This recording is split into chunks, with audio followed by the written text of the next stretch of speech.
Welcome to IN60, and my guest is Troy Armstrong, advisor and partner at private wealth manager Koda Capital. Welcome, Troy. Thank you, James. Thanks for having me. It's a pleasure. Troy, I'm going to ask you a series of questions in 60 seconds.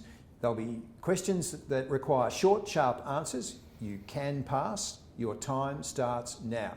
Troy, who would be your two dream dinner party guests from history or fiction? Given we're in Melbourne and lockdown has just come off, it would actually be my parents after not seeing them for 6 months. Good answer. Describe the events of February-March 2020 in one word. I'll cheat, it's hyphenated, but eye-opening. What has the better return outlook for 2021? Domestic equities, global equities, credit, bonds, or alternatives? I think alternatives now that it's broadened out a bit, alts would be the place to go.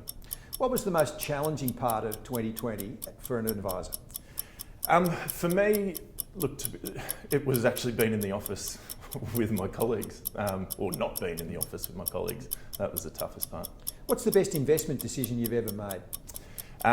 Early into gold a few years ago, and early into China as well, also a few years ago, so they've been good. And conversely, what's your biggest investment regret? I don't have too many. The Virgin bonds threw up some curly points earlier this year, but there actually hasn't been too many large regrets. What's the biggest red flag for you when you're assessing an investment?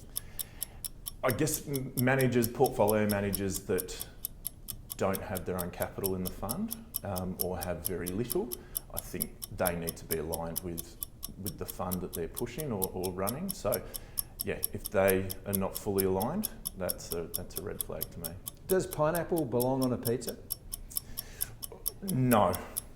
I am Australian, yes, maybe. I don't eat it anyway, so no.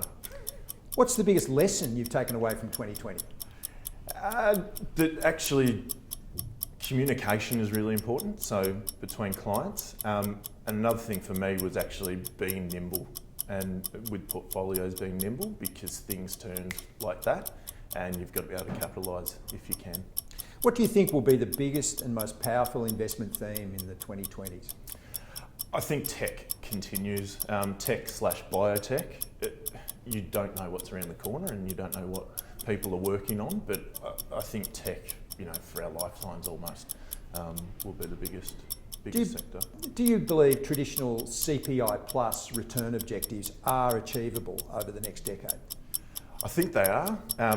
If we ever do see inflation ever again, having CPI plus in there is just zero plus something else. But yes, I think they are. What's your biggest concern for investors right now?